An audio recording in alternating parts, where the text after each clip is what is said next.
115.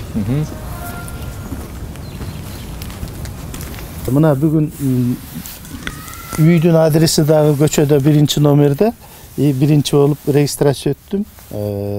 Raspiskanı berdi. Emi bu raspiskan menen göz registrge varıp 15. okumaga 16. dekabrda barasız dedi.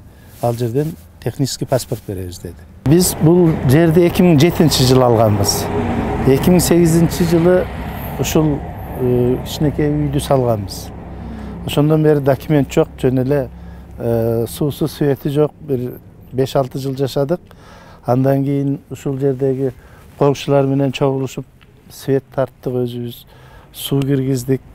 Ошентип 2008 жылдан бери документ жок жашап келатабыз. Мына бүгүн алып атабыз документти. Алганыбызга 1 саат болду. Мэрияга рахмат. Бүгүн аябай организованно келип, бирөөсү үйдү тартып, бирөөсү жерди тартып, 1 сааттын ичинде биз болсо документтерибизди чогултуп койдук эле керектүү. Аны тапшырдык.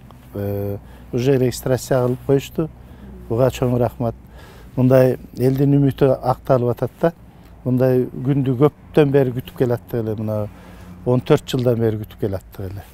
Анан бул качан ишке ашат? Ар бир сезон шайлоо келгенде эле талапкерлер биз жашап беребиз деп коюп кетип калчу.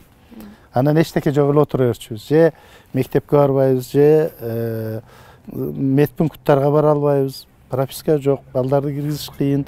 Коңшулар бир тойло кыйналып атканбыз.